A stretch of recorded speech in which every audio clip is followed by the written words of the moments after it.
probably one of the best examples of the work that we do. So she's here because she is an orphan.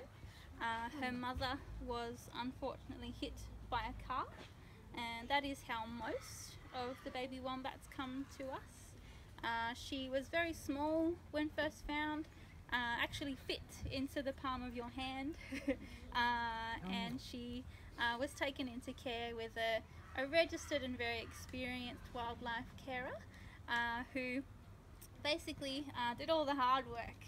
She did all the bottle feeding every 2 or 3 hours, and when Judy became big enough to spend time outside, that's when Bonarong became involved. So we act as a halfway house for some animals, and we allow them to basically exhibit their natural behaviours with the hope that they are able to be returned back into the wild. So at the moment Judy is only 10 months of age.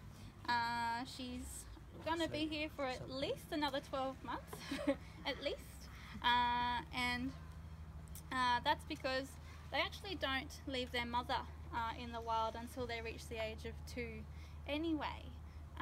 So while they're here, they're learning how to be an independent and strong wombat. So we want to make sure that they will be eating their natural diet. They are a herbivore, so they only eat plants. They eat grasses, roots, shrubs and herbs. Their teeth are actually very important to them. If you imagine Bugs Bunny with his big long teeth, wombats are the same.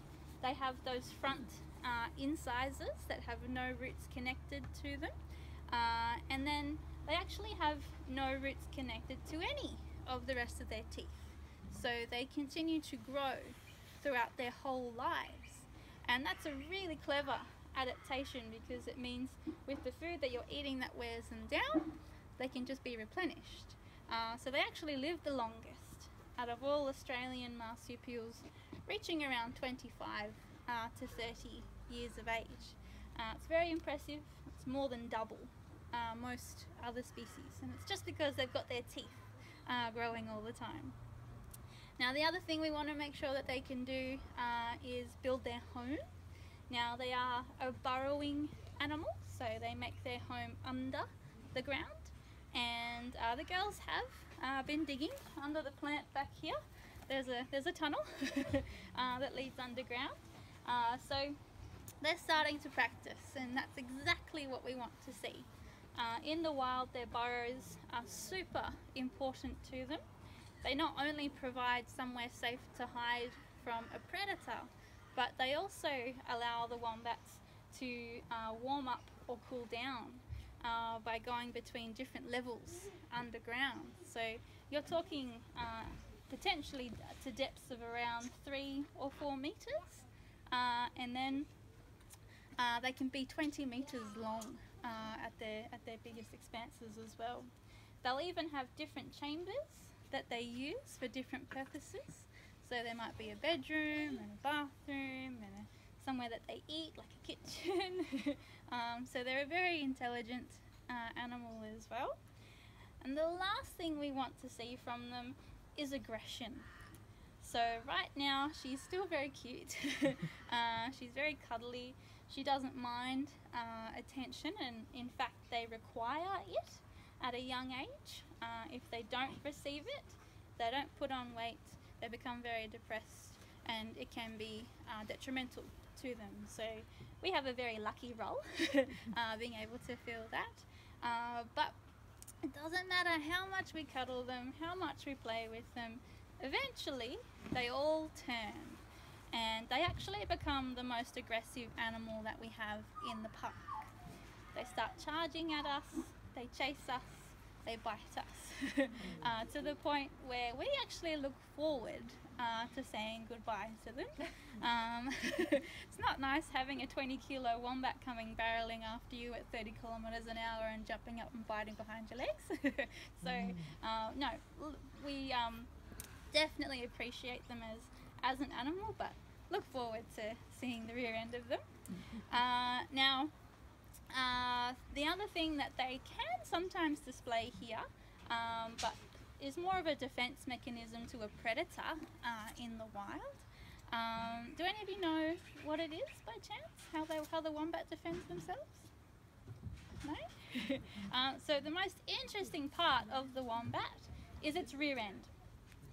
They have a very thick, hard cartilage plate that's actually connected to their spine. And by the time they're fully grown, it's around 2.5 centimeters thick. There are also very few blood vessels and nerve endings.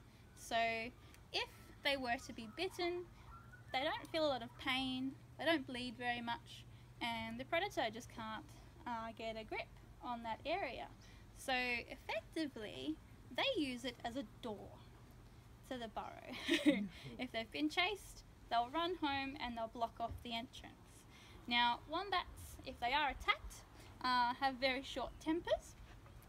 So they play a trick on the predator by lying flat on the floor of the burrow. And at that point, the predator's usually enticed to come in above them, thinking that they can grab the wombat around the neck.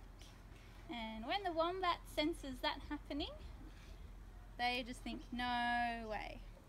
And they start slamming their back legs up in a repeated motion that can actually kill the predator by crushing its head against the roof of the burrow.